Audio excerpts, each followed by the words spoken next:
The laughter cut through the Arizona heat like a blade. It started from one man, then spread across the training yard of Fort Sentinel like wildfire catching dry brush. 23 people stood scattered across the dusty compound, and not a single one of them stepped forward to stop what was happening. Lieutenant Commander Blake Thornton stood at the center of it all, his seal trident gleaming against his chest like a trophy he'd won and never stopped polishing. 6'2", shoulders built for combat, jaw cut from the same granite as the mountains surrounding the base. He held a tactical training collar in his right hand, the leather still warm from the 105-degree sun beating down on the K9 facility. And then he threw it. The collar landed at the feet of a woman pushing a supply cart across the yard. Small, maybe 5'4" on a generous day. Her hair was pulled back in a messy ponytail that had seen better mornings, and her civilian contractor badge read a single name: Willow. "Hey, supply girl!" She stopped, didn't look up. "I'm talking to you." Blake's voice carried the kind of authority that expected immediate compliance. "The equipment you've been handing out is garbage. Pure garbage. These dogs won't follow commands, and it's because of the junk collars and harnesses you keep shoving at us." Behind him, 15 Belgian Malinois stood in formation. The finest military working dogs in the border program, each one worth more than most soldiers' annual salaries. Their handlers, a mix of Navy personnel and support staff, watched the confrontation with varying degrees of interest. The woman called Willow bent down slowly. Her fingers wrapped around the collar, and for just a moment her thumb traced the leather stitching with a precision that seemed almost automatic, like muscle memory buried so deep it couldn't be suppressed. But no one noticed. "Well?" Blake crossed his arms. "You got anything to say for yourself?" Silence. Petty Officer First Class Amber Sutton stepped forward, her blonde hair pulled into a regulation bun that somehow still managed to look like she'd spent an hour on it. She was the only female handler in the SEAL contingent, and she'd clawed her way to that position with a combination of skill and a tongue sharp enough to cut glass. "She can't even make eye contact," Amber said, her lip curling. "Probably never seen a real military working dog outside of a YouTube video. What did they hire her for anyway? Scooping kibble?" A few chuckles rippled through the crowd. Willow placed the collar carefully on her cart. Her hands moved to straighten the other equipment, arranging the leashes into neat coils with movements that were just a little too quick, a little too precise for someone who supposedly just handed out supplies. 50 feet away, something changed. Rex, the lead dog of the pack, lifted his head.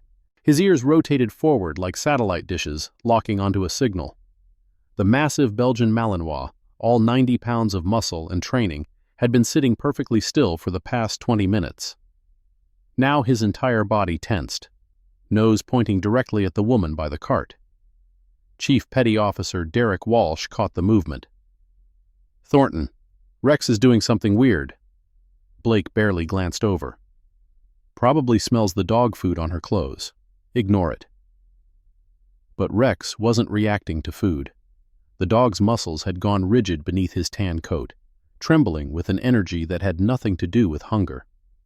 It was a response that only experienced canine handlers would recognize, one that took years of bonding to develop.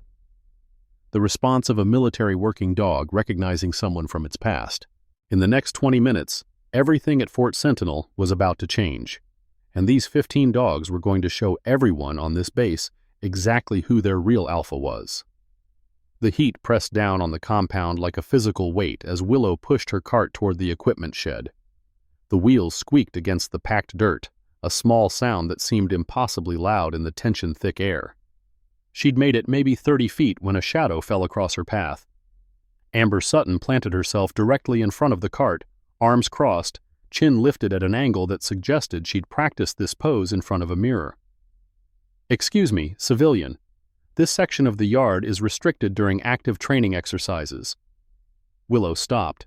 Her eyes stayed fixed on a point somewhere around Amber's collarbone, never rising to meet the other woman's gaze. "I need to deliver these supplies to the storage unit," she said quietly.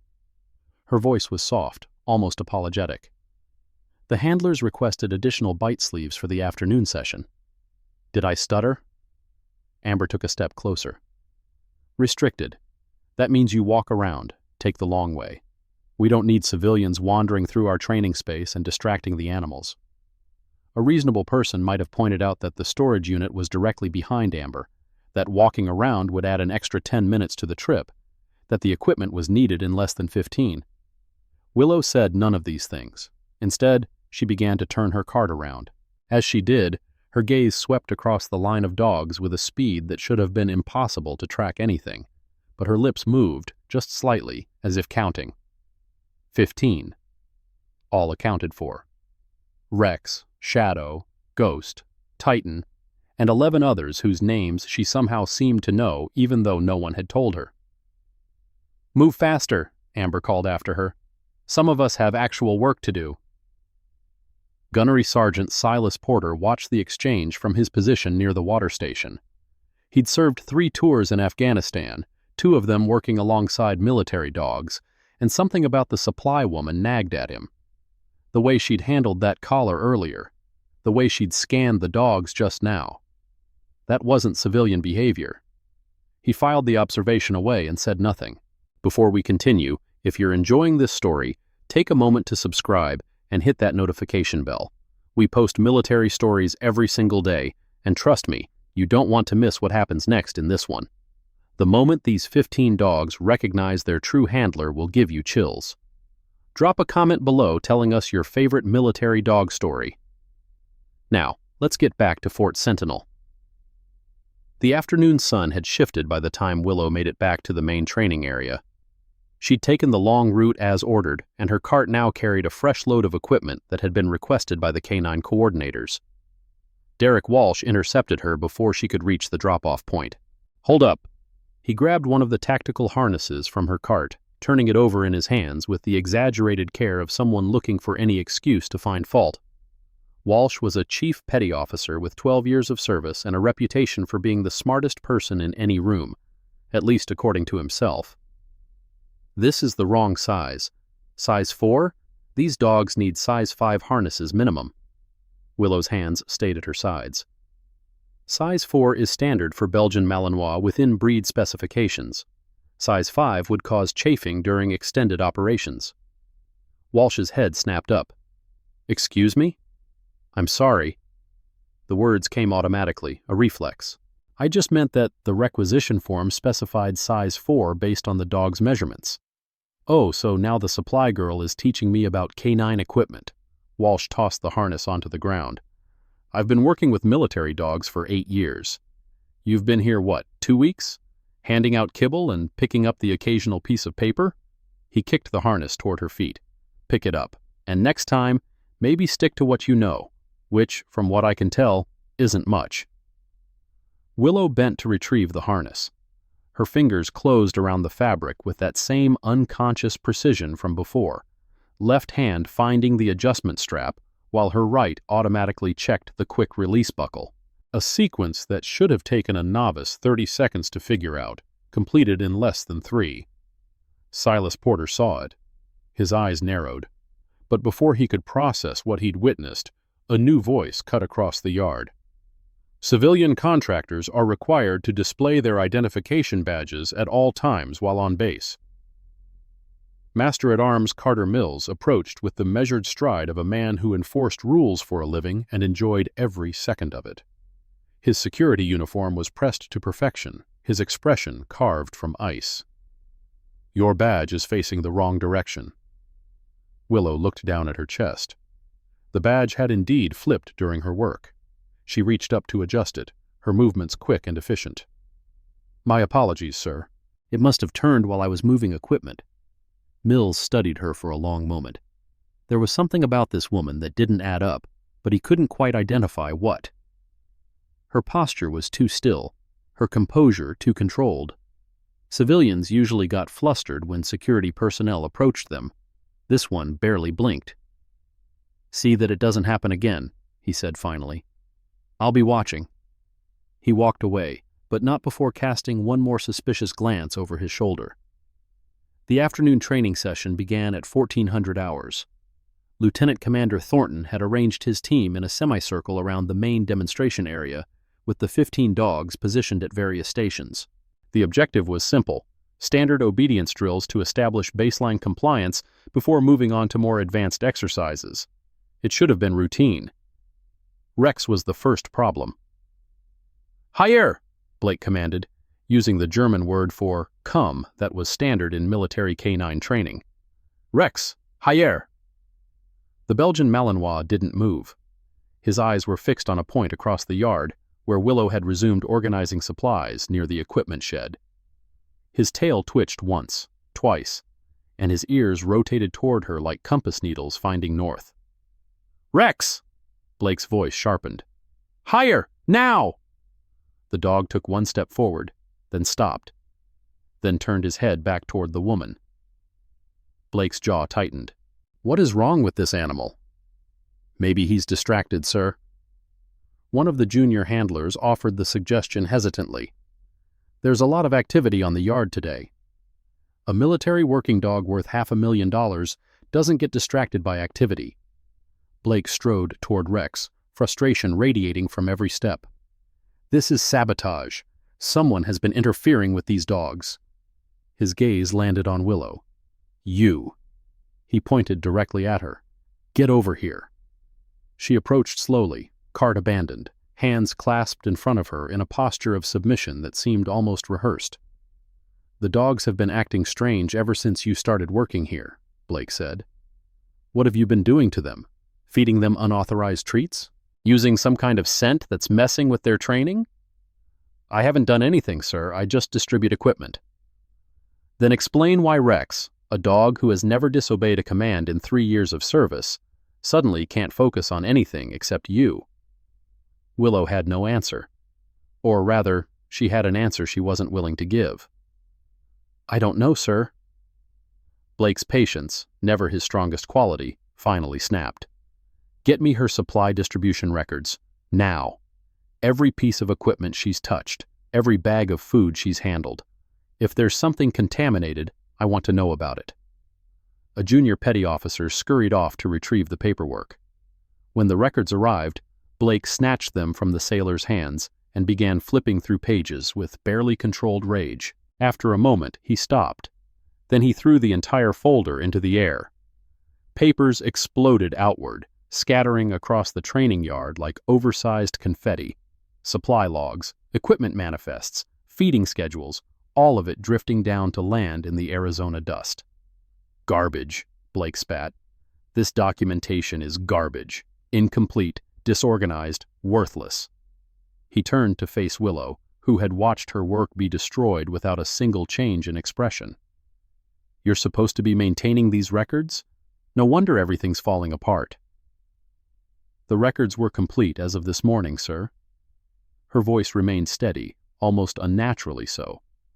"I can reorganize them if you'll give me time." "Time? You want time?" Blake laughed, a harsh sound with no humor in it. "You've been here 2 weeks and you've already managed to compromise a multi-million-dollar K9 program. Time is exactly what you don't have." From across the yard, Mason Reed watched the confrontation with an expression that flickered between amusement and calculation. The specialist had been quiet all morning, staying on the periphery of activities, never quite engaging with the rest of the team. Now he moved. His path took him directly past Willow's supply cart. No one saw his boot connect with the wheel.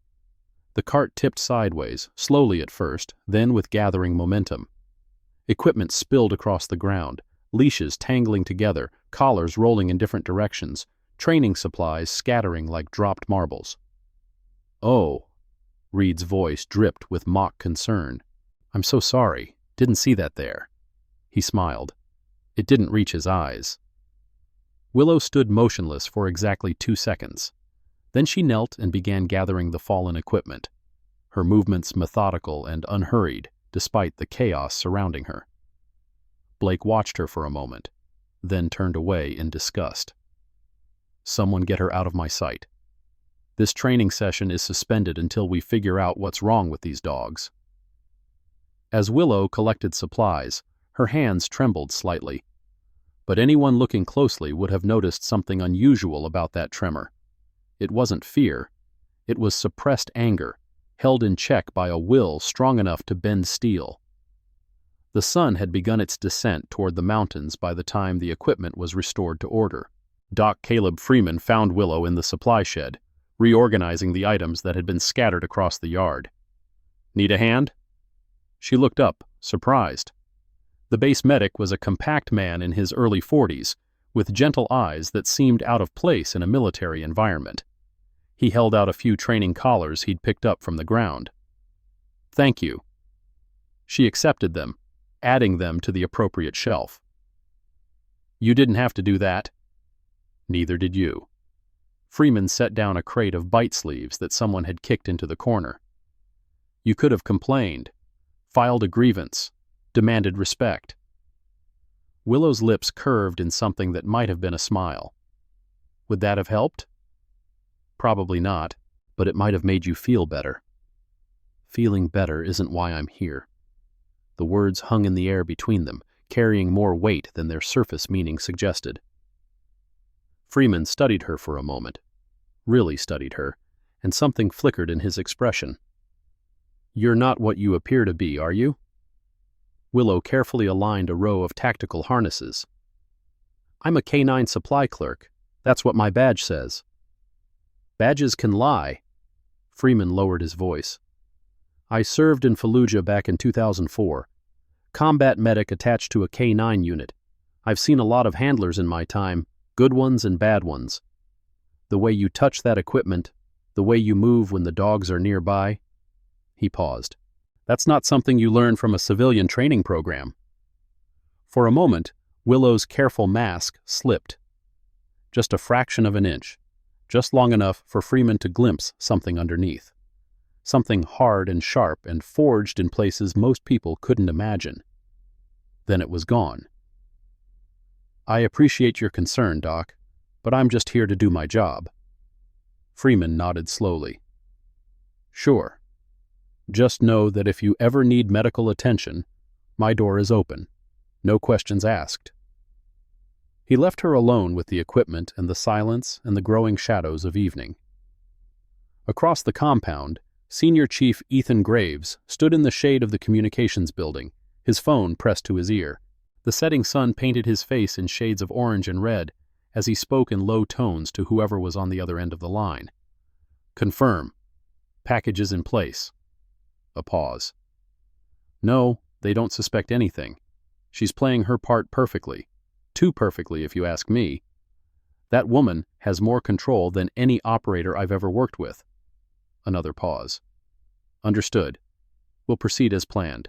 But sir, if they push her too hard, if they put hands on her." He listened for a moment, then exhaled. "Yes, sir. I know she can handle herself. That's exactly what I'm worried about. Graves out." He ended the call and stood watching the supply shed for a long moment. Inside, he could see Willow's silhouette moving behind the dusty windows, still organizing, still maintaining her cover despite everything that had been thrown at her. Somewhere in the kennels, 15 dogs had begun to howl. The next morning arrived wrapped in a pre-dawn chill that would burn off within hours. Willow was already at work when the first personnel began trickling onto the base, her cart loaded with the day's equipment requests. She'd made it halfway across the yard when the voice stopped her. "Hey, Willow, wait up!" Corporal Noah Bennett jogged over, a young man with earnest eyes and the kind of energy that suggested he still believed in things. He'd been assigned to the K9 unit 3 months ago, fresh from handler training, and he carried himself with the awkward enthusiasm of someone who wanted desperately to prove himself. "I saw what happened yesterday," he said, slightly out of breath. "The way they treated you, it wasn't right." Willow paused, her expression neutral. "It's fine, Corporal. Just a misunderstanding." It wasn't a misunderstanding. It was harassment. Bennett glanced around to make sure no one was listening. "Look, I know I'm just a junior guy here, but if you need someone to vouch for your work, to tell the commander that your records were accurate before Lieutenant Commander Thornton destroyed them, I can do that." For the first time since she'd arrived at Fort Sentinel, something resembling warmth flickered across Willow's face. "That's kind of you. but I can handle it. You shouldn't have to handle it alone. The words seemed to strike something deep inside her. Her hand moved unconsciously to her left shoulder, pressing against a spot beneath her shirt where fabric hid skin that wasn't smooth anymore. Thank you, Noah. She used his first name deliberately, a small gift of familiarity. Really, but the best thing you can do is focus on your training. These dogs deserve handlers who know what they're doing. Speaking of which, Bennett hesitated. I've been having trouble with Shadow. She won't respond to my recall commands. The other handlers say I'm too soft, that I need to be more dominant, but that doesn't feel right. She's not responding to dominance from anyone. Willow considered for a moment. When you call her, what do you do with your body? I stand up straight, give the command clearly, maintain eye contact. Show me. Bennett demonstrated his stance, and immediately Willow saw the problem. His shoulders were squared, but his weight was back on his heels. His voice was clear, but his breathing was shallow. He was projecting authority without believing in it, and dogs could sense that kind of incongruence from a mile away. You're thinking about the command, she said. Don't think. Know. When you call Shadow, you're not asking her to come. You're telling the universe that she's already on her way. The command is just a formality. Bennett blinked. That sounds more like philosophy than dog training. Good training is philosophy. The best handlers I've ever... She stopped abruptly, catching herself. The best handlers I've ever read about understood that dogs respond to intention, not just sound. Try it again, but this time, picture Shadow already standing in front of you before you open your mouth. He tried. His stance shifted subtly, weight forward, breathing deepening. When he spoke the command this time, there was something different in his voice. 50 feet away, Shadow lifted her head. Bennett's eyes went wide. She heard me. She actually heard me. She was always hearing you. Now you're speaking her language. Willow resumed pushing her cart, the conversation apparently over. Good luck with your training, Corporal. She was gone before Bennett could ask how a supply clerk knew more about dog behavior than handlers with years of experience. From his position near the mess hall, Silas Porter had witnessed the entire exchange. The old gunnery sergeant pulled out his phone and typed a message to his former commanding officer. Need info on civilian contractor at Fort Sentinel. Name on badge, Willow. No last name given. Something's not right. The response came 3 minutes later. Can't access civilian records without authorization. What's your concern? Porter typed back. She knows things. Things she shouldn't know. Either she's lying about who she is, or we've got a serious security breach. Either way, I need to know more. He sent the message and settled in to wait. Meanwhile, Fiona Burke had been watching the morning's events unfold from her position outside the administrative building. The civilian contractor, a cheerful woman in her 50s who handled base communications, approached Willow's cart as it passed. Rough couple of days, huh? Willow slowed but didn't stop. I've had worse. I bet you have. Fiona fell into step beside her. Listen, I've been working on military bases for 20 years. I've seen how they treat contractors, especially women. If you want to file a formal complaint, I can help you navigate the paperwork. That won't be necessary. It's your right, you know. What Thornton did yesterday, throwing your records everywhere, what Reed did with your cart, that's workplace harassment. There are protections. Willow's cart wheels squeaked against the ground, a rhythmic sound that filled the pause before she spoke. Sometimes the best way to handle a situation isn't through official channels. What does that mean? It means that some things have to play out on their own timeline. Paperwork can wait. The truth can't. Fiona opened her mouth to ask what on earth that was supposed to mean, but Willow had already increased her pace, cart rattling as she headed toward the training area where the SEAL team was assembling for another day of exercises. The truth, as it turned out, couldn't wait much longer at all. The training session had been in progress for 45 minutes when things began to go wrong again. Blake Thornton stood in the center of the demonstration area, his patience already worn thin from the previous day's failures. Beside him, Shadow stood at attention, her sleek form motionless except for the occasional twitch of her ears. "Watch carefully," Blake announced to the assembled handlers. "This is how you establish dominance with a canine partner. The dog needs to understand that you are the alpha, period. No exceptions, no negotiations." He reached down to adjust Shadow's collar, his movements rough and efficient.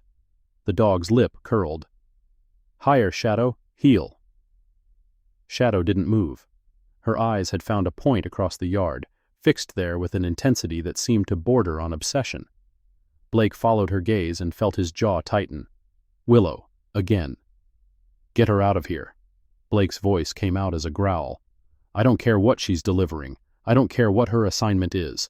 Get that woman away from my training area."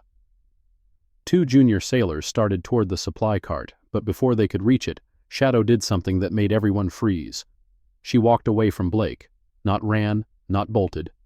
Walked, with the calm deliberation of an animal who had made a decision and saw no reason to hurry about executing it.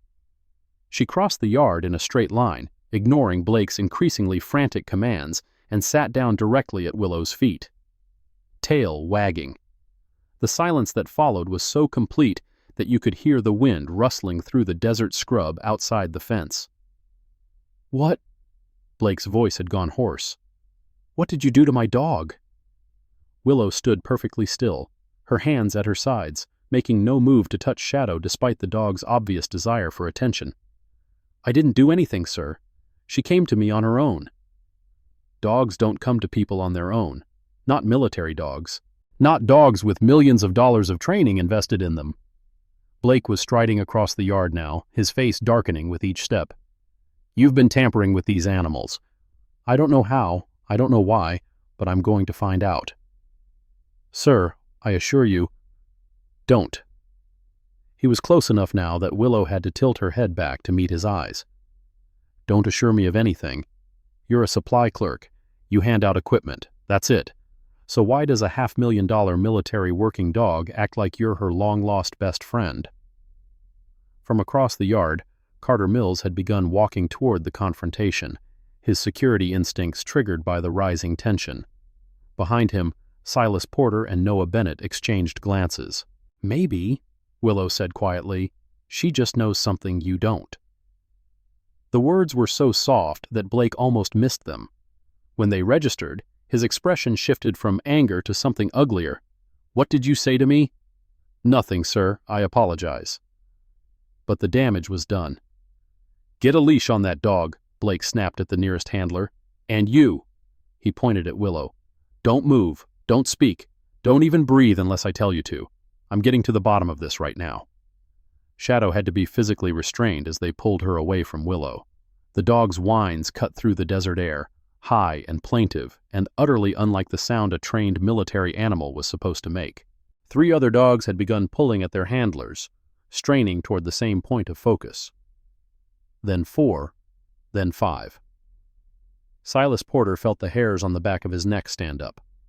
In 30 years of military service, including 2 combat deployments with K-9 units, he had never seen anything like this. Dogs didn't behave this way. Not without reason. Not without a bond. Amber Sutton stepped forward, her expression a mixture of triumph and malice. "It's obvious what's happening here. She's been sneaking into the kennels at night, feeding them treats, conditioning them to respond to her. It's a classic manipulation tactic." "I have not entered the kennels at any time," Willow replied. Her voice remained steady, but there was something new underneath it now, a hardness that hadn't been there before. "Then explain this." Amber gestured at the dogs, several of which were now actively fighting their handlers' control. "Explain why animals that have never shown the slightest behavioral issues are suddenly acting like they've found their mother." Willow's hands flexed at her sides, then stilled. "I can't explain it." "You can't or you won't. Does it matter?" The question hung in the air, dangerous and weighted with implications that Amber wasn't equipped to understand. But before she could respond, a new player entered the scene. Master-at-Arms Carter Mills had completed his approach and now stood at the edge of the gathering crowd. "What's going on here?" Security breach. Blake turned to face him. This civilian has been compromising our K-9 assets. I want her credentials checked, her background investigated, and her access to this facility revoked pending a full review. Mills studied Willow with those cold, calculating eyes. Is there any evidence of actual wrongdoing? The evidence is right there. Blake pointed at the dogs, still straining and whining. That's not normal behavior. Someone caused it. Being popular with animals isn't a crime, Lieutenant Commander. It is when it interferes with a multi-million-dollar military program. Mills considered this. His gaze moved from Blake to Willow to the agitated dogs and back again. Finally, he pulled out a small tablet and began typing. I'll run her background again. If there's anything suspicious, we'll find it. He looked at Willow directly. You. Stay on base until this is resolved. Don't attempt to leave the facility. Yes, sir. Mills walked away, already focused on his tablet. Blake watched him go, then turned back to Willow. This isn't over, he said softly. Not by a long shot. He stalked back to the training area, barking orders at his handlers to regain control of their animals. The session resumed, but the energy had changed. There was an undercurrent now, a tension that hadn't existed before. And 15 dogs kept looking toward the woman with the supply cart, waiting for something that only they understood. The results of the background check came back 2 hours later. Mills stood in Colonel Hayes's office, the tablet displaying Willow's civilian contractor file on its screen.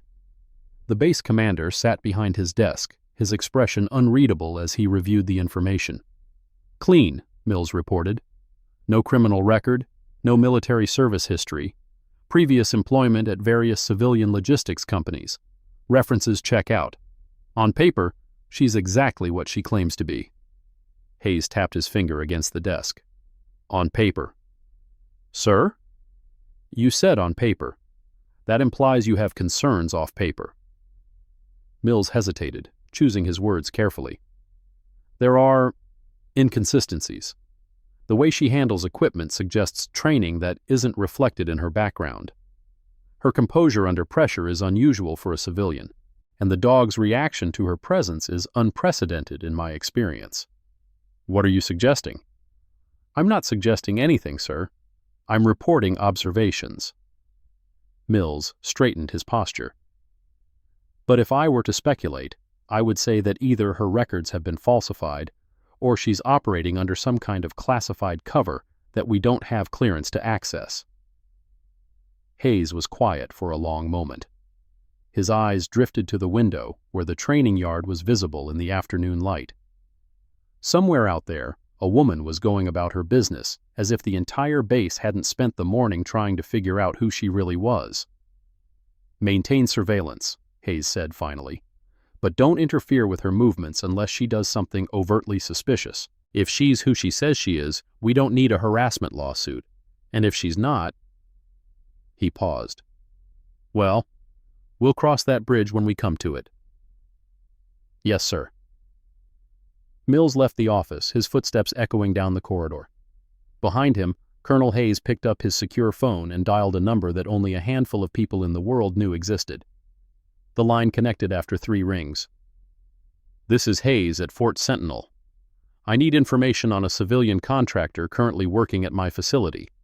Name on file is Willow, no surname given. Badge number 7734. He listened for a moment. Yes, I'll hold. The hold lasted 4 minutes. When the voice returned, Hayes's expression underwent a subtle transformation. His eyes widened slightly. His grip on the phone tightened, and when he spoke again, his tone had shifted from casual inquiry to something approaching reverence. I understand. Yes, sir. No, sir, there won't be any interference from my end. I'll ensure she has everything she needs. A pause. Thank you for the clarification, Admiral. He hung up and stared at the phone for a long moment. Then he began to laugh. Evening descended on Fort Sentinel, painting the desert in shades of purple and gold. The day's training had concluded with minimal success, the dogs still distracted, the handlers still frustrated, and the mystery of the supply clerk still unsolved.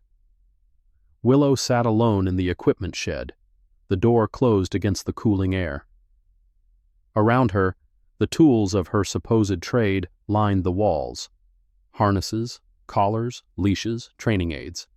She ran her fingers over a tactical vest designed for canine combat operations, her touch lingering on the Velcro patches where unit insignias would normally be displayed. Empty patches, waiting for identity. She reached beneath the workbench and pressed a hidden release. A section of floor lifted silently, revealing a compartment that shouldn't have existed in a simple storage building. Inside, nestled in foam padding, lay a Glock 19, a encrypted satellite radio, and a badge that gleamed dully in the fading light. NCIS Special Agent. She didn't touch any of it, just looked, confirmed, then closed the compartment and returned the floor to its seamless appearance. A soft knock on the door made her tense. "It's me." Ethan Graves's voice, low and careful. "We need to talk." She opened the door. The senior chief slipped inside, closing it behind him with the practiced silence of someone who had spent decades moving through places he wasn't supposed to be. "They're getting suspicious," Graves said without preamble. "Mills ran your background twice today. Hayes made a call to someone above his pay grade, and Thornton is one bad moment away from doing something we can't easily explain away." "I know." "Then maybe it's time to accelerate the timeline. You've confirmed Reed is the contact. We have enough for an arrest." Willow shook her head. "Reed is a delivery boy. We need his handler. We need the network." "And if they expose you first?" "They won't." Graves studied her face in the dim light. He'd worked with some of the best operators in the business, men and women who had done things that would never appear in any official record. But this woman was different. There was something in her eyes that went beyond training, beyond discipline, something that had been forged in fire and come out harder than diamond. "The dogs know who you are," he said quietly. "They've known since the moment you set foot on this base. How long before someone figures out why?" "The dogs won't betray me." "No, but their behavior might." He moved toward the door, then paused. "Reed made a call tonight, to a number in Mexico. We intercepted it, but the encryption is military grade. Someone's feeding the cartel information from inside this facility." "I know who it is." "Then why wait?" Willow's smile was thin and cold. "Because I want them all, and because I want them to know exactly who took them down." Graves nodded slowly. "Just be careful, Phantom. These people play rough." "So do I." He left without another word, and Willow returned to her solitary vigil among the equipment and shadows. Somewhere in the kennels, 15 dogs had begun to howl again, their voices rising into the desert night like a chorus of recognition, like a welcome home. The next morning brought a surprise. Colonel Hayes had called an emergency briefing for all senior personnel, his message carrying an urgency that set nerves on edge throughout the base. By 0800 hours, the command center was packed with officers, NCOs, and key civilian staff. Blake Thornton stood near the front, arms crossed, expression set in its default state of aggressive confidence. Beside him, Amber, Derek, and the rest of the SEAL contingent formed a wall of muscle and attitude. Carter Mills had positioned himself near the door, his security instincts keeping him close to the exit. Silas Porter sat in the back, watching everything with the quiet attention of a man who had learned long ago that the most important information often came from what wasn't said. Hayes entered the room and took his position at the podium without preamble. "Ladies and gentlemen, I'll keep this brief. We have received intelligence indicating that a smuggling operation is using the border corridor near Fort Sentinel as a transit route. More concerning, there are indications that this operation may have sources inside our facility." Murmurs rippled through the crowd.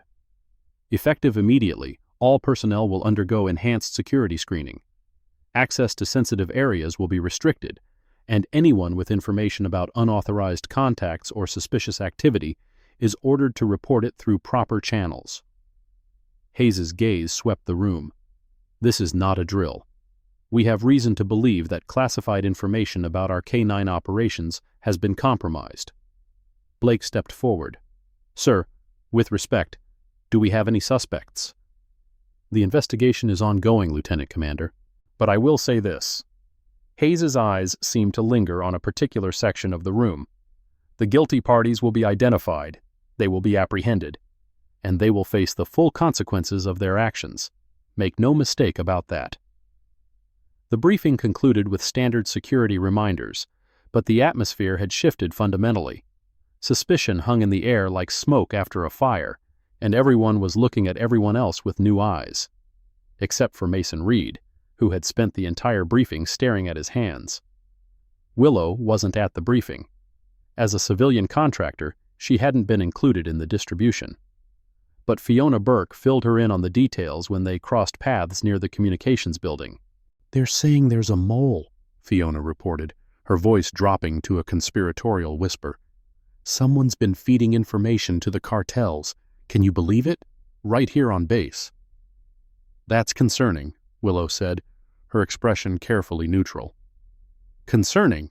It's terrifying. I've been working on military installations for 20 years, and I've never seen security this tight. They're checking everyone's communications, everyone's contacts. It's like being back in the Cold War. I'm sure they'll find whoever's responsible. Fiona studied her for a moment. You don't seem surprised. Should I be?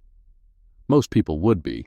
Most people would be panicking right now, wondering if they're going to be suspected, wondering if their background check is going to turn up something embarrassing. Fiona tilted her head. But you're calm, like you knew this was coming. Willow's lips curved in that small, enigmatic smile. I've learned not to panic about things outside my control. If the security team wants to investigate me, they're welcome to try. They won't find anything. That's very confident. It's very honest. She excused herself and continued toward the training area, where the morning exercises were about to begin. Behind her, Fiona watched her go with an expression of deepening puzzlement. Something about that woman didn't add up, and Fiona Burke had learned long ago to pay attention when things didn't add up. The K-9 training session was already in progress when Willow arrived with her equipment cart. Blake had positioned himself at the center of the demonstration area, his body language radiating the kind of aggressive authority that had probably worked well for him in combat zones, but was proving less effective with 70-pound Belgian Malinois.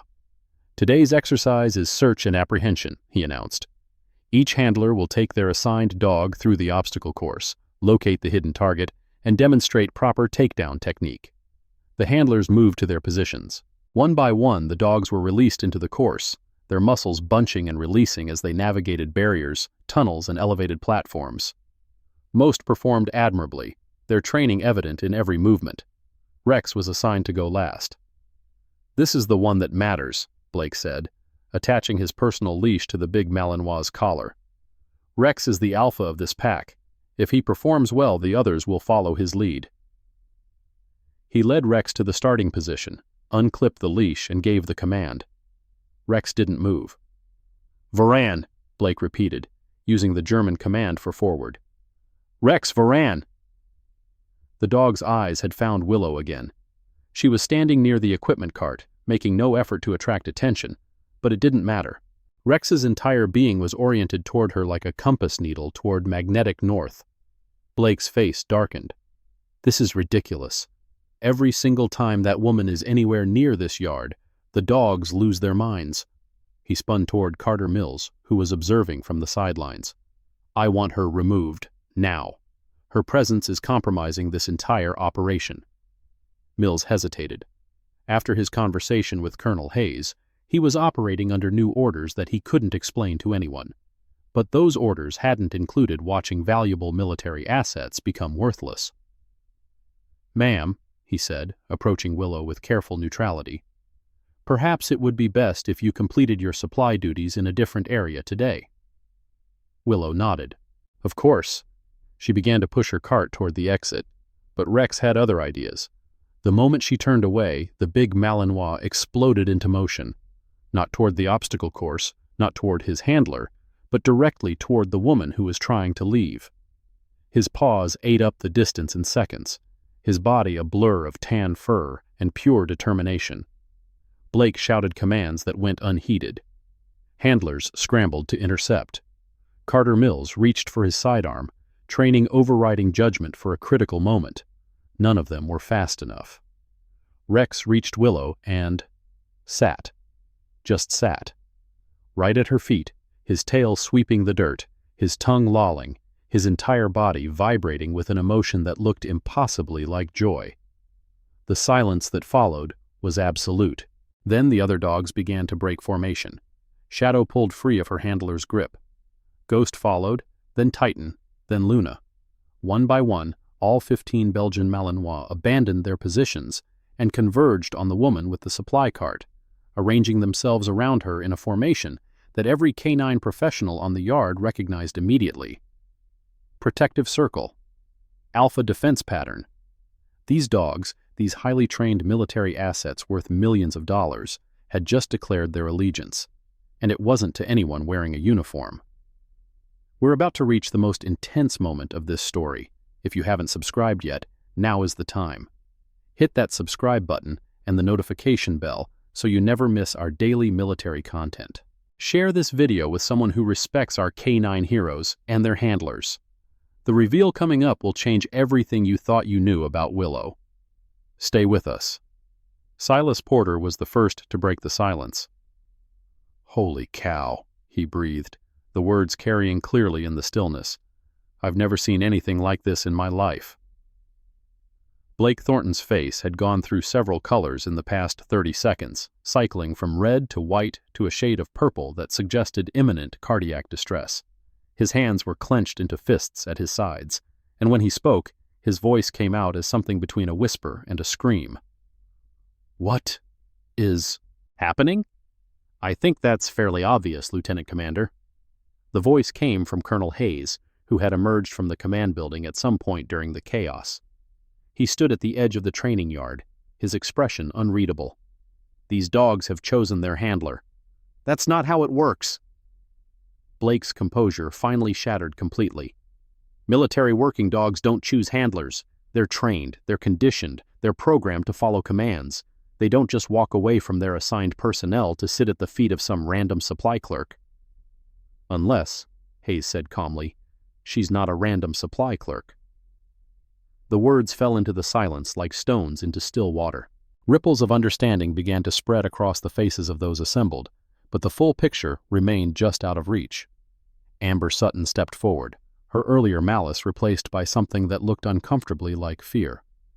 "Sir, what are you saying? Who is she?" Hayes didn't answer immediately. Instead, he reached into his pocket and withdrew his phone, typing a message with the kind of deliberate calm that suggested he'd been waiting for this moment. "I received a call last night," he said, still focused on his phone. "From Admiral Solomon Caldwell. Some of you may recognize that name. For those who don't, he's the commanding officer of Naval Special Warfare Command, the man who oversees every SEAL operation on the planet." Blake's face went completely white. "Admiral Caldwell called you? About what?" "About her." Hayes nodded toward Willow, who remained at the center of her canine honor guard, her expression still carefully neutral. "About who she really is and why she's really here." "And who is she?" Before Hayes could answer, the sound of an engine cut through the tension. A black SUV with government plates was pulling through the main gate, moving with the kind of purposeful speed that suggested its passengers were not accustomed to waiting. "I think," Hayes said, "you're about to find out." The SUV stopped at the edge of the training yard. Both front doors opened simultaneously, revealing two men in civilian clothes who nonetheless carried themselves with unmistakable military bearing. They scanned the area with professional efficiency, confirmed the situation, and then opened the rear door.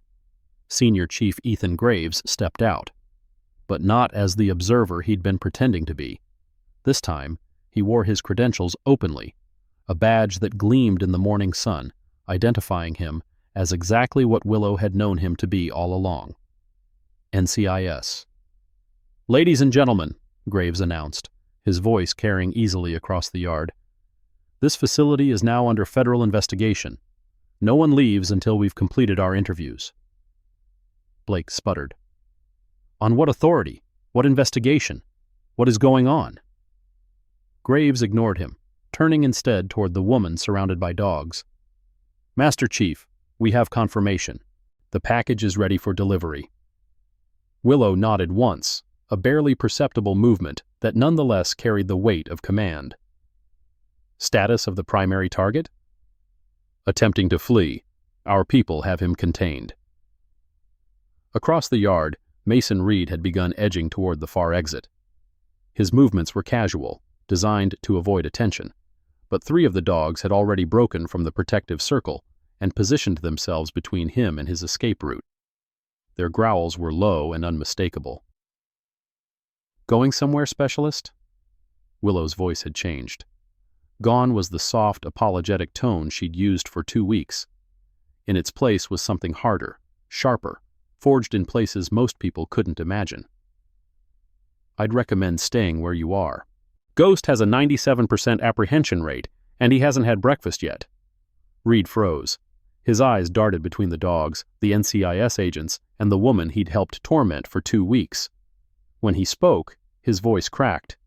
I don't know what you're talking about. I haven't done anything.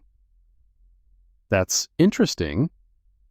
Willow began walking toward him, the dogs parting to let her through like water around a ship's prow. Because I have recordings of every call you've made to your contact in Sonora, every piece of information you've passed along, every patrol schedule, every K-9 deployment, every security rotation. She stopped 3 feet away, close enough that Reed could see the transformation in her eyes. This wasn't the timid supply clerk he'd kicked and mocked and dismissed. This was something else entirely. You've been selling intelligence to the Reynosa cartel for 8 months, she continued.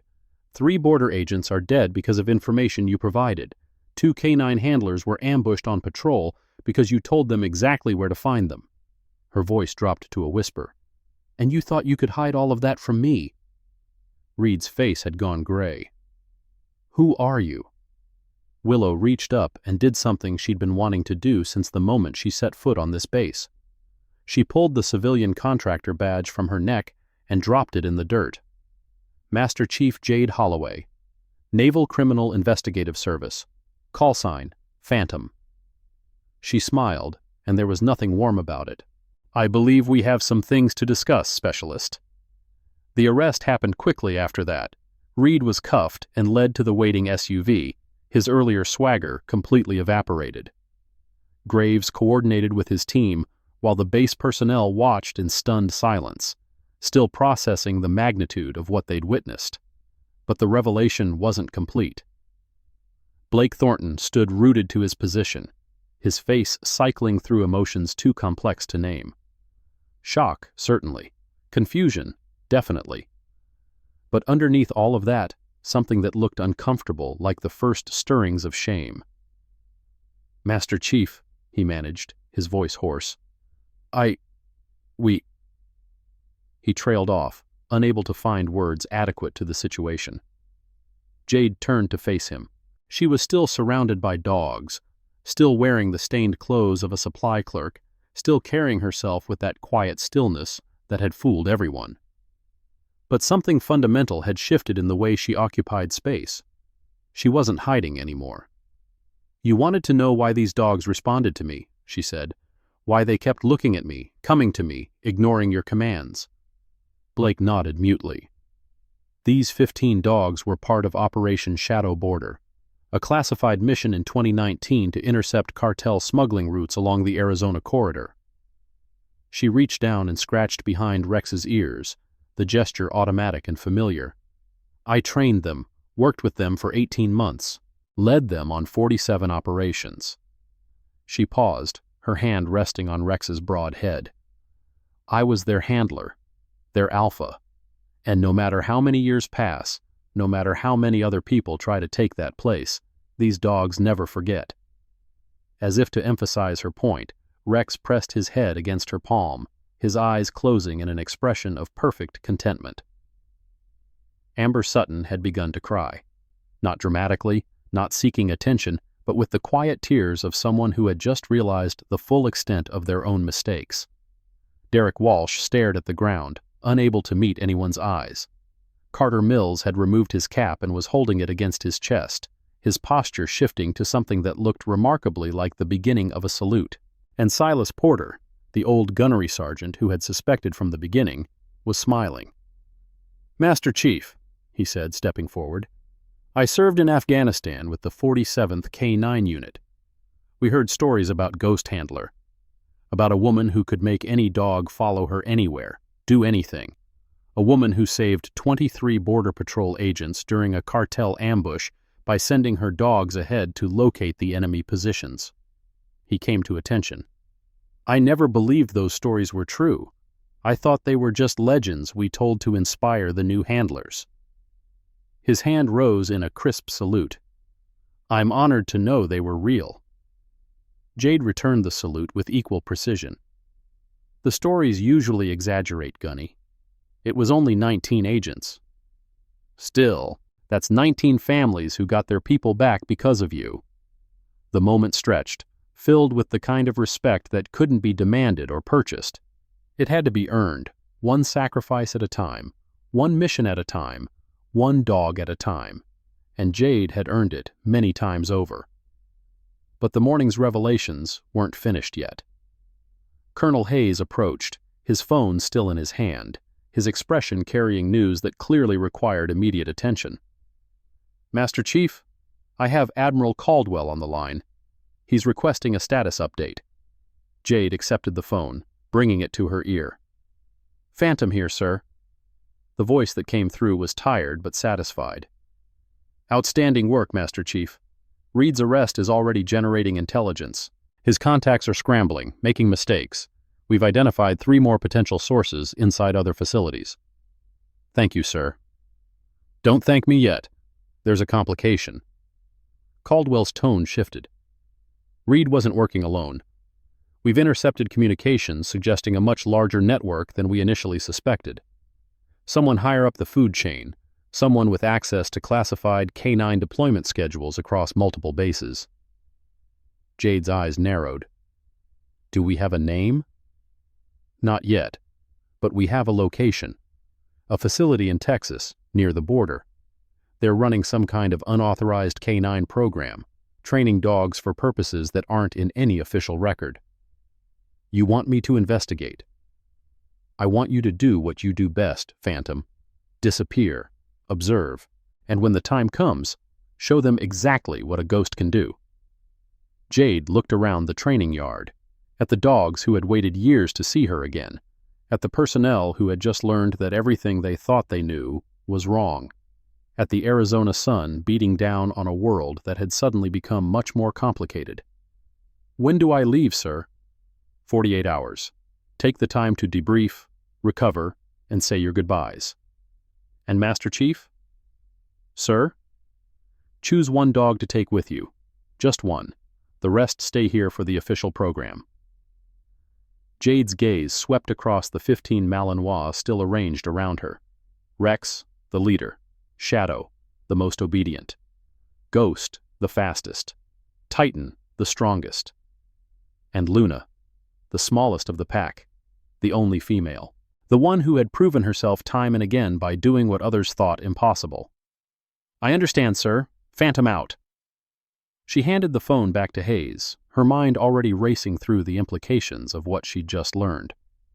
The mission at Fort Sentinel was complete, but a larger threat had emerged from the shadows, and she had 48 hours to prepare for whatever came next.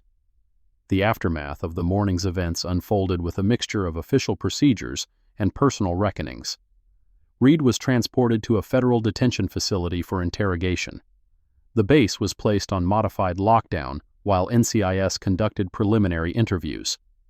And the personnel who had spent 2 weeks tormenting a supply clerk were forced to confront the magnitude of their error. Blake Thornton found Jade near the kennels that afternoon. She was sitting on a bench outside Rex's enclosure, watching the dogs settle into their afternoon rest. Her posture was relaxed, her expression thoughtful, showing no sign of the tension that had defined her undercover persona. "Permission to speak, Master Chief?" She glanced up, her eyes carrying none of the deference she'd shown before. "Granted." He stood at attention, shoulders squared, jaw tight. "I owe you an apology, not just for the disrespect, but for the failures of judgment that made it possible. I saw what I expected to see. A civilian. Someone beneath my notice. I never stopped to question whether my assumptions were correct." "No," Jade agreed. "You didn't. That's on me. The Navy trains us to assess situations accurately, to look beyond surface appearances, to recognize that threats and allies don't always wear the uniforms we expect." His voice roughened. "I failed that training. And I failed you. You failed yourself, Lieutenant Commander. I was never in any real danger from your disrespect." She stood, her eyes level with his, despite the height difference. "But what about the next person? The next civilian contractor who isn't a decorated Master Chief with federal credentials? What happens when you decide they're beneath your notice?" Blake had no answer. "The Navy gave you a trident," Jade continued. "It gave you authority over men and women who trust you with their lives. That's a responsibility, not a privilege. And the moment you start treating anyone as less than human, you've already lost the right to wear it." She walked past him, heading toward the command building. Then she stopped. "For what it's worth," she said without turning around, "the fact that you're here, apologizing, instead of making excuses, that's something. It doesn't fix what happened, but it's a start." She continued walking, leaving Blake alone with the weight of his failures and the uncertain hope of redemption. The rest of the day passed in a blur of interviews, paperwork, and the endless bureaucratic machinery that kicked into gear whenever a federal investigation intersected with military operations. Jade answered questions, provided documentation, and coordinated with Graves on the intelligence that Reed's arrest had generated. But as evening approached, she found herself drawn back to the kennels. The dogs were awake now, their evening energy building as the desert cooled. 15 pairs of eyes tracked her approach, and 15 tails began to wag with varying degrees of enthusiasm. She walked along the row of enclosures, pausing at each one to scratch an ear or offer a word of acknowledgement. Shadow pressed against her fence, whining softly. Ghost barked once, short and sharp, demanding attention. Titan sat with regal dignity, accepting her greeting as his due. Rex was last. The big Malinois was standing when she reached his enclosure, his body vibrating with barely contained excitement. She opened the gate and stepped inside, closing it behind her. "Hey, old friend." Rex practically bowled her over, his enthusiasm undiminished by years of separation. She caught herself against the fence, laughing as 90 pounds of military working dog tried to climb into her lap. "Easy, easy. I missed you too." She slid down to sit on the ground, Rex immediately positioning himself across her legs like an oversized puppy. His head rested against her chest, his eyes closing in contentment. "You knew," she murmured, running her fingers through his fur. "From the moment I walked onto this base, you knew it was me." Rex's tail thumped against the ground. 3 years. 3 years since I last saw you, and you remembered. You never stopped looking for me." The weight of those words settled around her like a blanket. 3 years since Operation Shadow Border. 3 years since the night that had earned her a silver star and a collection of scars she would carry forever. 3 years since a bullet meant for her head had found her shoulder instead, deflected by a dog who had thrown himself into the shooter's path. She touched the scar automatically. It ached sometimes, in cold weather or before storms. But it was also a reminder. Rex had saved her life that night, and she had spent the years since then trying to be worthy of his sacrifice. "I have to go," she said softly. "Another mission. Another ghost story." She tilted Rex's face up so she could look into his eyes. "I can't take you with me. You're too recognizable, too valuable to the program here. But I need you to do something for me." The dog's ears perked forward. "I need you to teach them."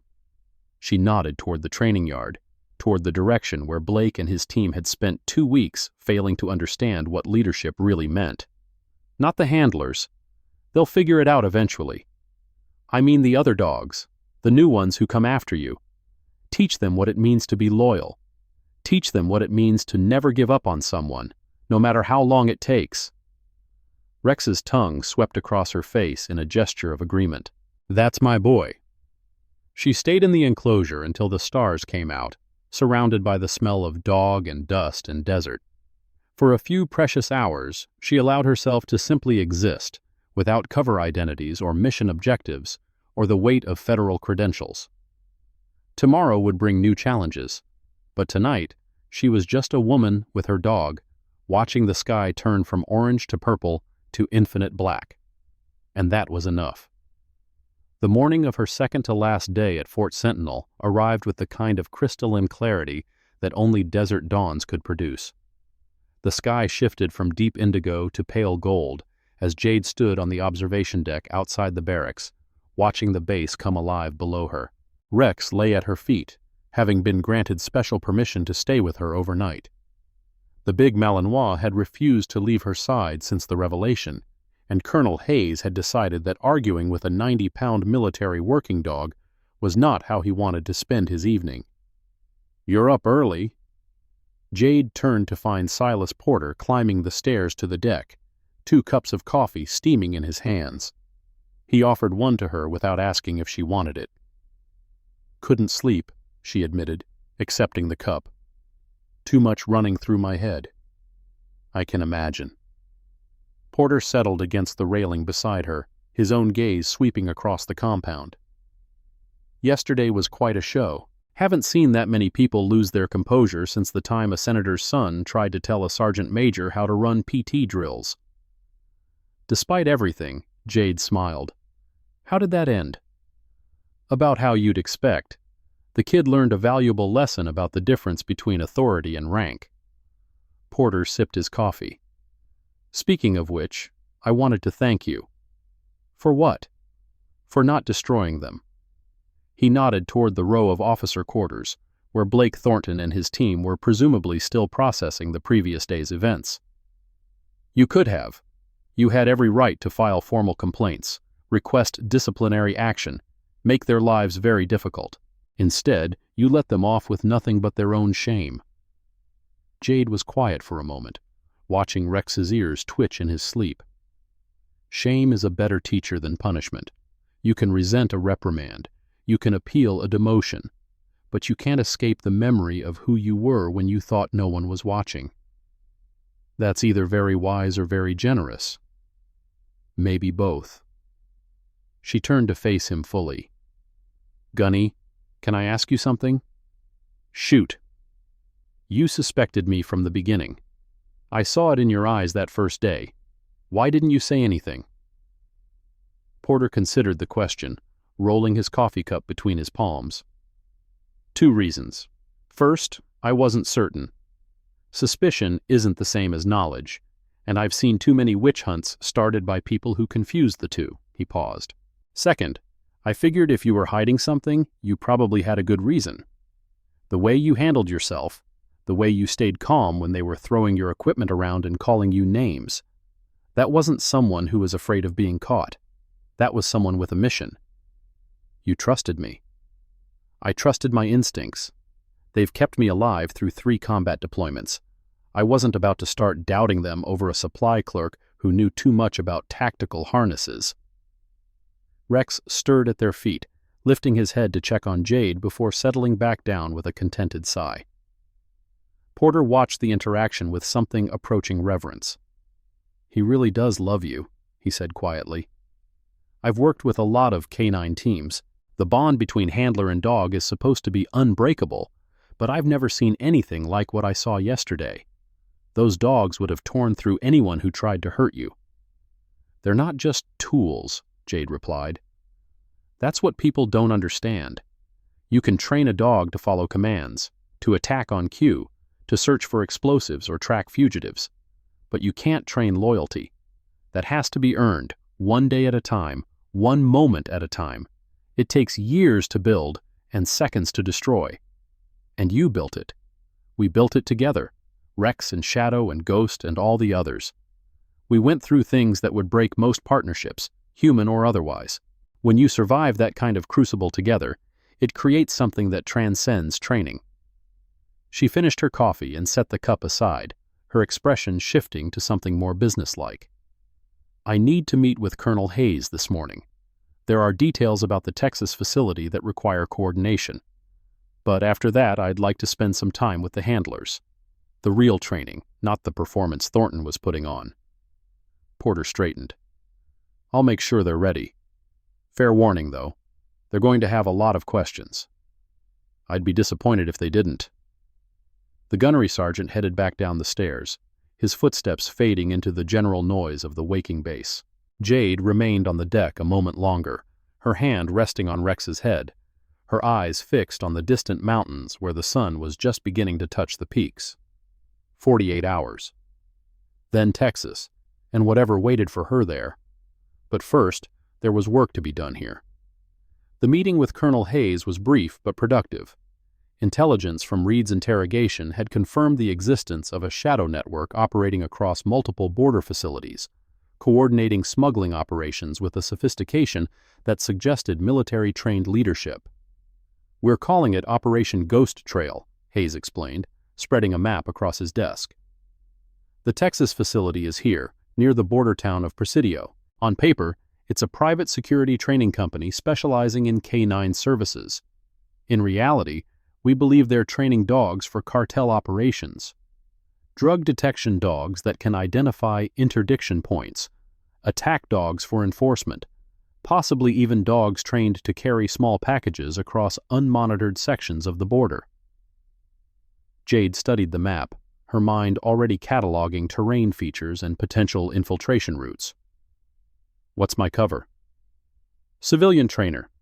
They're always looking for experienced handlers, and your credentials are impeccable, even the ones we didn't have to fabricate. Hayes smiled thinly. The irony isn't lost on me.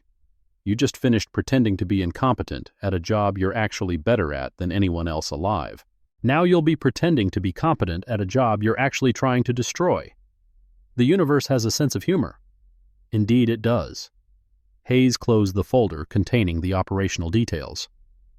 Master Chief, I want to say something before you leave, something personal. Jade waited. When Admiral Caldwell called me 2 weeks ago and told me that a decorated NCIS operative would be going undercover at my facility, I was skeptical. I've seen a lot of undercover work in my career, and most of it doesn't live up to the hype. Operators who can't maintain their cover, who crack under pressure, who let their egos compromise the mission. He met her eyes directly. You are not most operators. Thank you, sir. The things my people did to you, the disrespect, the harassment, I should have intervened. Cover or no cover, there are lines that shouldn't be crossed.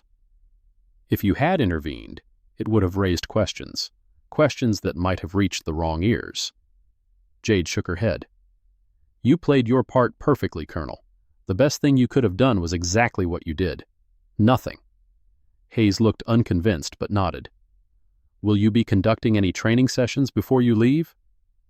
With your permission, I'd like to work with the handlers, particularly the junior ones, and I'd like to address Lieutenant Commander Thornton's team directly.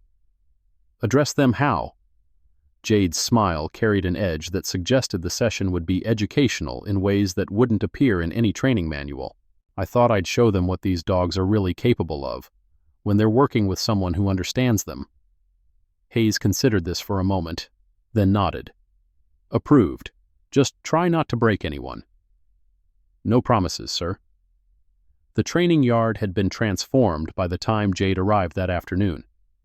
Word had spread throughout the base about the morning's scheduled demonstration, and what had been intended as a small instructional session had grown into something approaching a spectator event. Personnel lined the fences 3 deep. Officers who normally spent their days in climate-controlled offices had found reasons to conduct business outdoors. Even the mess hall staff had arranged their breaks to coincide with the demonstration. At the center of it all stood the 15 Belgian Malinois, arranged in a formation they hadn't displayed since Operation Shadow Border. They weren't restrained by leashes or handlers. They simply sat, 15 pairs of eyes fixed on the woman walking toward them across the packed dirt. Jade had changed out of her civilian contractor clothes.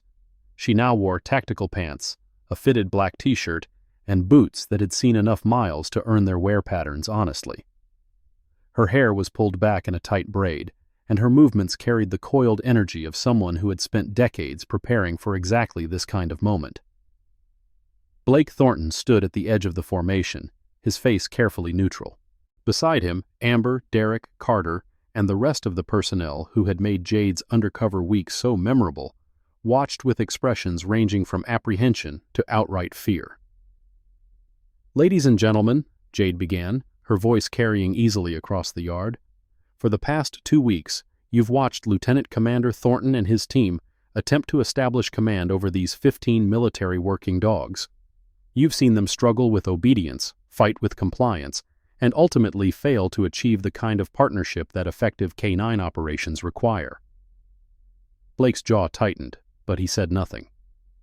That failure wasn't because of defective equipment, insufficient training, or interference from supply personnel. Jade allowed her gaze to sweep across the assembled crowd. It was because they were trying to command respect instead of earning it. She turned to face the dogs, her back to the audience. "Watch." What happened next would be discussed around Fort Sentinel for years to come. Jade didn't speak, she didn't gesture. She simply stood there, completely still, her breathing slow and measured, her body language projecting an authority so absolute that it seemed to bend the very air around her. The dogs responded instantly. Rex rose first, crossing the 10 feet between them with silent purpose. He circled behind her, then sat at her left heel, his position as beta to her alpha established without a single command being spoken. Shadow followed, taking the right heel. Then Ghost, positioning himself 3 feet ahead, point position. Then Titan at rear guard. Then the others, each dog moving to a predetermined location like pieces on a chessboard, until Jade stood at the center of a tactical formation that would have taken months to train conventionally. She had established it in less than 30 seconds. The silence from the crowd was absolute. Jade raised her right hand, 2 fingers extended. The entire formation pivoted 90 degrees, moving as a single unit. She dropped her hand. They stopped. She made a fist. They tensed, ready for action. She opened her palm. They relaxed, all without a single word. "This," Jade said, finally turning back to face her audience, "is what a K-9 partnership is supposed to look like. Not handler and tool, not commander and subordinate. Partners, each one knowing their role, trusting the other to fulfill theirs, moving together as a single organism." She began walking toward the group of SEAL personnel, the dogs flowing around her like an honor guard. "Lieutenant Commander Thornton, you're a decorated Navy SEAL. You've completed some of the most demanding training the military has to offer. You've served in combat zones, led men into hostile territory, made life-and-death decisions under pressure." She stopped directly in front of him. "Why couldn't you get a single dog to follow a basic command?" Blake's face had gone red, but to his credit, he didn't flinch from the question. "Because I was treating them like subordinates instead of partners." Close, but not quite. Jade turned to address the wider group. He was treating them like objects, things to be controlled rather than beings to be understood. And dogs, unlike soldiers, don't respond to authority unless they believe the authority has been earned. She pointed at Amber Sutton. "Petty officer, you called me a supply girl who'd never seen a real military dog. What do you see now?" Amber's face had gone pale, her earlier confidence completely evaporated. "Someone who understands these animals better than I ever will." "And why is that?" "Because..." Amber struggled for words. "Because you respect them. You see them as equals."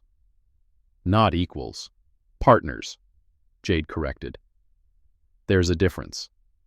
A partner can be different from you, can have different strengths and weaknesses, different ways of seeing the world. What matters isn't equality. What matters is mutual respect. She turned to Derek Walsh. Chief, you spent 8 years working with military dogs.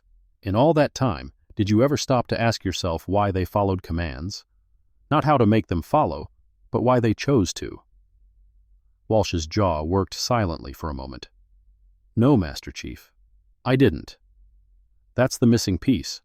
Dogs don't follow commands because they're afraid of punishment or motivated by rewards. At least, not the truly exceptional ones. They follow commands because they trust their handler to lead them somewhere worth going. They believe that the person giving orders has their best interest at heart. She paused. That kind of trust isn't given. It's built. One interaction at a time, one decision at a time, one moment of genuine connection at a time. The demonstration continued for another hour, with Jade walking the assembled personnel through exercises designed to illustrate her points. She paired handlers with dogs they'd struggled to connect with, coaching them through new approaches that emphasized communication over command. She showed them how body language could replace verbal orders, how patience could overcome resistance, how genuine affection could unlock capabilities that force never could. By the end, several of the handlers were seeing their assigned dogs in an entirely new light. Blake Thornton was the last to approach her as the crowd began to disperse. Master Chief, may I have a moment? Jade nodded, waving off the dogs who had begun to gather protectively around her. Rex stayed, but the others moved to a respectful distance. I've been in the Navy for 15 years, Blake said quietly, his voice stripped of its earlier arrogance. I've led missions that most people will never hear about. I've made decisions that kept my teammates alive and sent enemies to their graves. I thought I understood leadership. He paused, struggling with words that didn't come easily to a man who had built his career on projecting confidence. I didn't understand anything, not really. Everything I thought I knew about command, about authority, about getting people to follow orders. It was all built on the assumption that I was somehow special, that my rank entitled me to respect. And now? Now I understand that respect is earned by how you treat people when you think no one is watching. By whether you see subordinates as tools to be used or partners to be valued. He met her eyes directly. You taught me that, Master Chief. Not through your credentials, or your reputation, or your fancy tactical demonstrations. You taught me by being someone who didn't deserve to be treated the way I treated you, and by handling that treatment with a grace I'm not sure I possess. Jade was quiet for a long moment. When she spoke, her voice had softened slightly. You're wrong about that last part, Lieutenant Commander. Everyone possesses grace. The question is whether they choose to exercise it. She extended her hand. Blake took it, his grip firm but not aggressive. I won't pretend that the last 2 weeks didn't happen, Jade continued. I won't forget the things that were said or the ways I was treated. But I also won't let those things define the future. You made mistakes. You acknowledged them. Now you have a choice to make. What choice? The choice of who you want to be going forward. The person who treated a supply clerk like garbage because she seemed beneath him, or the person who learned from that experience and decided to be better. She released his hand. The dogs will know which one you choose. They always do. Blake nodded slowly. Thank you, Master Chief, for the lesson, and for the second chance. Don't thank me. Earn it. She walked away, Rex falling into step beside her, leaving Blake Thornton standing alone with the weight of his past and the possibility of his future. The final evening at Fort Sentinel arrived with a sunset that painted the sky in shades of fire and blood. Jade had spent the afternoon reviewing final briefings for the Texas operation and coordinating with Graves on logistics for her departure. Now she sat in the kennels, surrounded by dogs who seemed to sense that something significant was coming to an end. You can't take all of them, you know. Jade looked up to find Doc Freeman standing in the doorway, his medical bag slung over one shoulder. The base medic had a gentle smile on his face and understanding in his eyes. I know, she replied. Admiral's orders, 1 dog only. Have you decided which one? Jade's gaze swept across the assembled Malinois. Rex, who had saved her life, and would probably try to do so again given half a chance. Shadow, whose obedience was matched only by her intelligence. Ghost, the fastest dog she had ever worked with. Titan, whose strength had turned the tide of more than one operation. And Luna, the smallest of the pack. The only female. The one who had been dismissed by handlers who couldn't see past her size to the heart that burned inside her. "Yes," Jade said quietly. "I have." Freeman nodded, unsurprised. "Luna's a good choice. She has something the others don't." "What's that?" "The need to prove herself. Rex is already a legend. Shadow and Ghost and Titan have nothing left to accomplish. But Luna—" He paused. "Luna is still hungry, still searching for her place. That kind of drive can be more valuable than any amount of training." Jade rose from her seat, crossing to Luna's enclosure. The small Malinois was watching her with bright, alert eyes, tail wagging with barely contained anticipation. "You're coming with me, girl. Ready for an adventure?" Luna barked once, sharp and eager. "That's what I thought."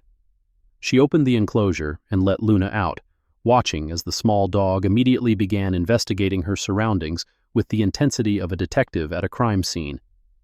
Rex raised his head, watching his packmate with an expression that seemed almost paternal. "Take care of her," Jade told him, kneeling to scratch behind his ears. "You're the alpha now, old friend. Keep them safe. Keep them together. And when I come back—" She didn't finish the sentence. Couldn't finish it. The uncertainty of her mission, the dangers that waited in Texas, the possibility that she might not come back at all. These things hung unspoken in the air between them. Rex pressed his head against her palm, his eyes conveying a promise that transcended words. "I'll be here. I'll always be here." "I know you will," she whispered. "I know." The departure ceremony was small and informal. Colonel Hayes had offered something more elaborate, but Jade had declined, preferring to leave without fanfare. Only a handful of personnel gathered at the main gate as the sun crept toward the horizon. Hayes himself, Silas Porter, Ethan Graves, Noah Bennett, and a few others who had earned the right to say goodbye. Amber Sutton was there too, standing slightly apart from the group, her expression uncertain. When Jade approached her, the younger woman flinched. "I wanted to apologize one more time," Amber said quickly, the words tumbling out like she'd been rehearsing them. "For everything. The things I said, the way I acted. There's no excuse." "You're right," Jade agreed. "There isn't." Amber's face fell. "But," Jade continued, "there is explanation. You saw what you expected to see. A civilian who didn't belong. You treated me the way you'd learned to treat people who seemed weaker than you. That's not a character flaw, that's conditioning. It still doesn't make it right." "No, but it makes it fixable." Jade put a hand on Amber's shoulder. "You're a good handler, petty officer. I watched you work with Ghost during today's session. You have instincts that can't be taught. The question is whether you'll let those instincts guide you or whether you'll keep hiding behind the kind of behavior you saw others model." Amber's eyes were wet. "I'll do better, Master Chief. I promise." "Don't promise me. Promise yourself." Jade squeezed her shoulder once, then released it. "And promise the dogs. They're the ones who matter." She moved through the small crowd, exchanging words with each person in turn. Hayes offered a formal salute, which she returned with equal precision. Porter shook her hand with the grip of a man who had found something he'd stopped believing existed. Bennett looked like he wanted to say a dozen things but couldn't find the right words, settling instead for a nod that conveyed more than speeches ever could. Graves was last. "The extraction team will meet you at the rendezvous point in 72 hours, he said, his voice pitched low for privacy. "If you miss the window, we'll assume you've been compromised and initiate contingency protocols." "Understood." "Jade." He used her first name deliberately, stepping outside the boundaries of professional courtesy. "Be careful. These people we're dealing with, they're not amateurs. If they figure out who you are, they won't. But if they do—" She met his eyes steadily. Then Luna and I will handle it the way we handle everything. Together. Graves didn't look reassured, but he nodded. Good luck, Phantom. Luck is for people who don't prepare. She smiled, taking the edge off the words. But I'll take it anyway. The SUV was waiting, its engine running, Luna already secured in the back. Jade climbed into the passenger seat and closed the door, watching through the window as Fort Sentinel began to recede into the distance. The last thing she saw before the base disappeared from view was a line of dogs sitting along the fence line, their silhouettes dark against the fading sunset. 14 of them, sitting perfectly still, watching her go. And she knew, with a certainty that went beyond logic or reason, that they would be waiting when she returned. However long that took, whatever happened in between. The road to Texas stretched out before her, a ribbon of asphalt cutting through the desert like a scar. Luna had moved from the back seat to the front, curling up on the passenger seat with her head resting on Jade's thigh. The small Malinois had accepted the change in circumstances with the adaptability that made her so valuable. No anxiety, no confusion, just quiet readiness for whatever came next. Jade drove through the night, stopping only for fuel and brief walks that gave Luna a chance to stretch her legs. The landscape shifted as the hours passed, from Arizona's rocky deserts to the rolling plains of New Mexico to the harsh beauty of West Texas. By the time dawn broke on the second day, she was less than 50 miles from Presidio and the facility that would be her home for the foreseeable future. She pulled off at a rest stop to review the briefing materials one final time. The cover identity was solid. Rachel Torres, civilian dog trainer from California, experienced with protection dogs and looking for work in the private security sector. Her credentials would check out. Her references would confirm her story. Her skills would speak for themselves. The only variable was what she would find when she got there. Ready, Luna? The dog lifted her head, ears perked forward. Yeah, me too. She pulled back onto the highway, the sun rising at her back, illuminating the road ahead with the promise of a new day and the dangers that waited within it. 3 weeks later, the phone rang at Fort Sentinel. Colonel Hayes answered it on the second ring, his expression shifting as he listened to the voice on the other end. When he hung up, he sat in silence for a long moment, processing what he'd just heard. Then he reached for his secure line and dialed a number he knew by heart. Silas, it's Hayes. I just got word from NCIS. Porter's voice came through tight with concern. And? She found them, the network, the facility, everything. Hayes paused. She's coming home. 400 miles to the south, Jade Holloway stepped out of a federal detention facility where 16 men who had thought themselves untouchable were now facing charges that would keep them locked away for decades. Luna trotted at her heels, the small Malinois showing no signs of fatigue despite 3 weeks of operations that had pushed both of them to their limits. The Texas sun beat down on her shoulders as she walked toward the parking lot, where a familiar SUV was waiting. Graves stood beside it, his expression carefully neutral, but his eyes betraying relief. Thought you might miss your extraction window, he said as she approached. Never.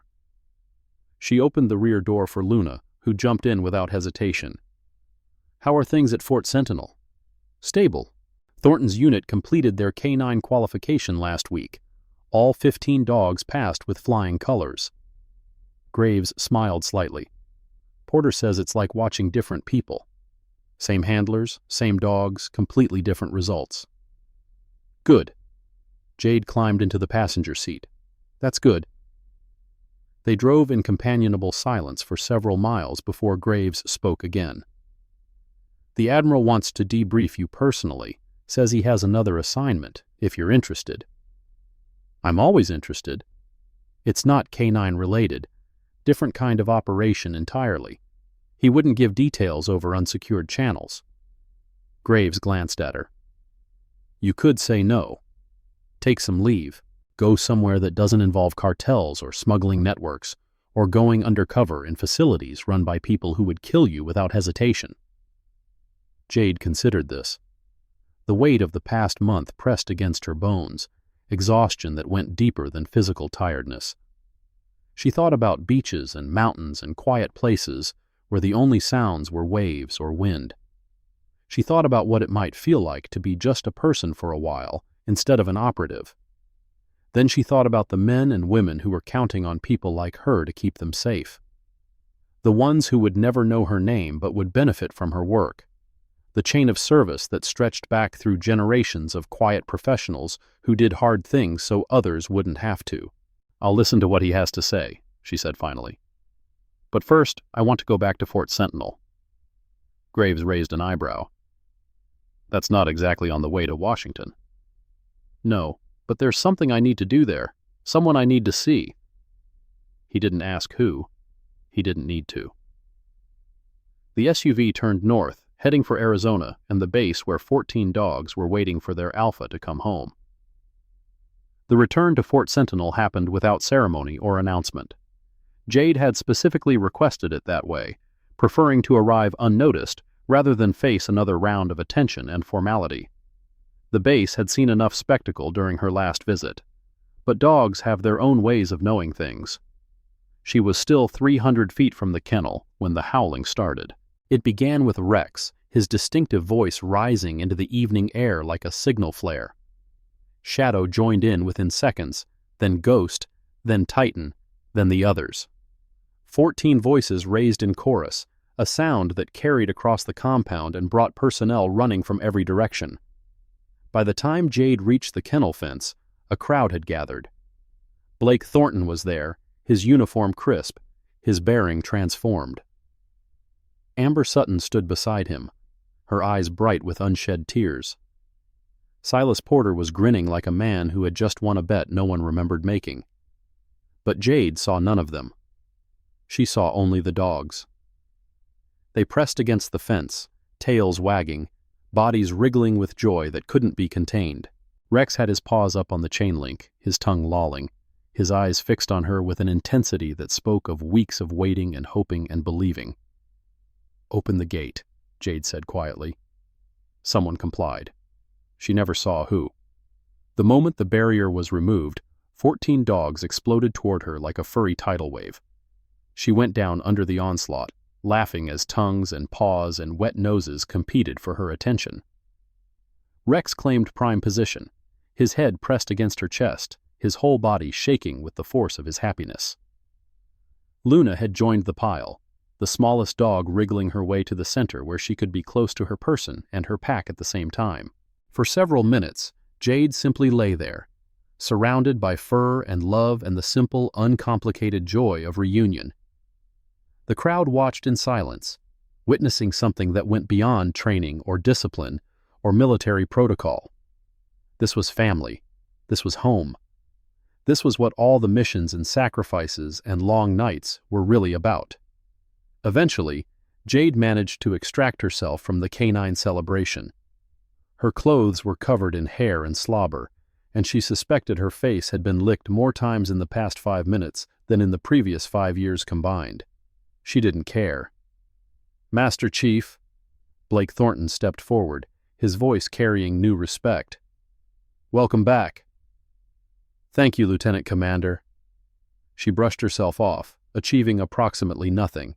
"I hear congratulations are in order. Your unit passed qualification?" "All 15 dogs, all handlers certified." Pride flickered across his face, mixed with something deeper. "We couldn't have done it without the foundation you laid, what you taught us. It changed everything." "It changed you," Jade corrected. "The teaching just pointed you in the right direction.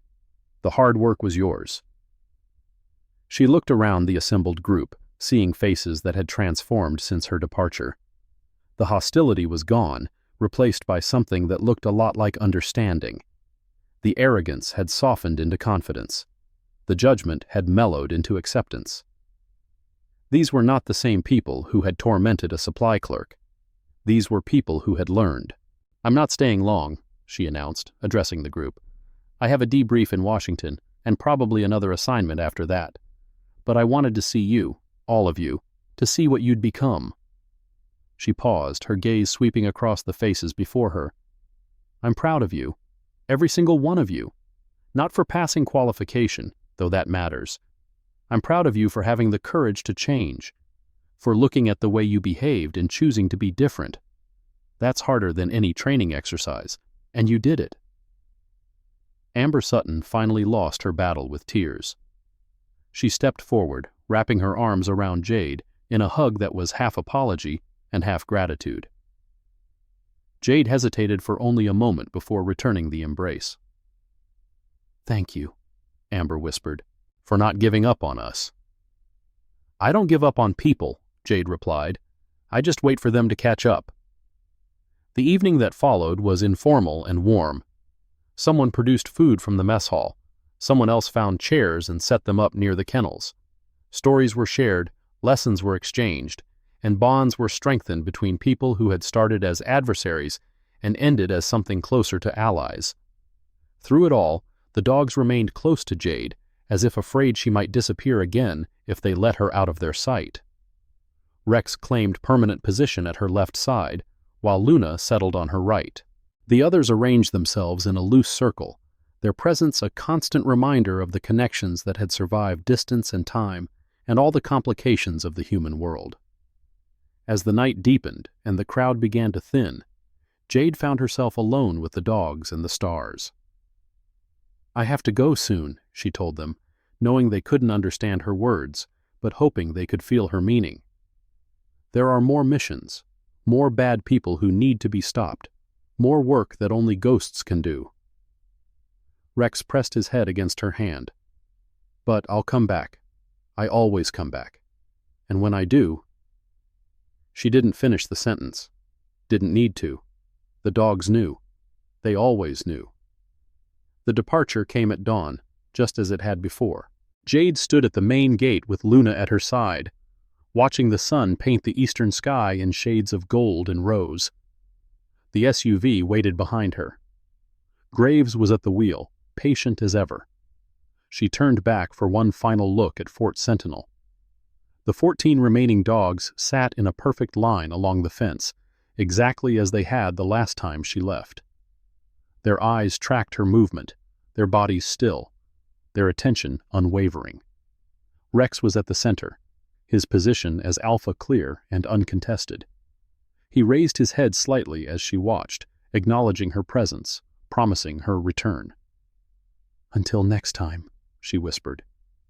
Then she climbed into the SUV and drove away, leaving Fort Sentinel behind, but carrying its memory forward into whatever challenges waited ahead. In the fading rearview mirror, 14 silhouettes remained motionless against the rising sun. Waiting. Always waiting. Because that's what family does. What an incredible journey. If this story moved you, smash that like button and share it with fellow veterans and military supporters. Subscribe if you haven't already, and comment below. What was your favorite moment? Was it when the dogs surrounded her, or when the Admiral called? Check out our next video on screen for another powerful military story. Thank you for watching. The Texas highway stretched endlessly before them, shimmering with heat mirages that made the distance seem to dance. Luna had settled into her customary position on the passenger seat, her head resting on Jade's thigh, her breathing slow and steady. "There's something I didn't tell you," Graves said, breaking a long silence. "About the Admiral's new assignment." Jade glanced at him. "What is it?" "It involves dogs. Not just any dogs." He kept his eyes on the road. "Military working dogs that have gone missing. 17 of them over the past 6 months. Different bases, different programs. No apparent connection. Until now." "What changed?" "We found a pattern. All 17 dogs were scheduled for retirement. All 17 were supposed to be adopted by their handlers or placed with veteran families." Graves's jaw tightened. "Instead, they disappeared. Paperwork says they were euthanized due to behavioral issues, but the paperwork is wrong." Jade processed this information, her mind already beginning to map possibilities and implications. Someone stealing retired military dogs. Why? That's what the Admiral wants you to find out. Graves finally looked at her, his expression grim. "But Jade, there's something else. Something that makes this personal. What? 3 of those 17 dogs came from Fort Sentinel, from a program that existed before you arrived, a program that trained canine units for operations that are still classified. Jade's blood went cold. Which dogs? Graves reached into the back seat, retrieving a folder that he handed to her. Inside were photographs and service records for 3 Belgian Malinois, their military histories spanning years of operations and commendations. She recognized one of them immediately. Atlas, she breathed. I trained Atlas. He was one of the best dogs I ever worked with before Operation Shadow Border. He was supposed to be retired to a veteran family in Montana. According to official records, he was euthanized 8 months ago. Behavioral issues. That's impossible. Atlas was the gentlest dog in the program outside of work. He used to let children climb all over him. There's no way he had behavioral issues. I know. Graves's voice was soft. That's why we need you. Jade stared at the photograph for a long moment. Atlas's familiar face looked back at her, frozen in time, his eyes carrying the intelligence and loyalty she remembered so well. 17 dogs, stolen from the programs that had trained them, from the country they had served, from the handlers who had trusted them. Someone was going to pay for that. When do I start? She asked. As soon as you're ready. Jade looked down at Luna, who had lifted her head at the change in her voice.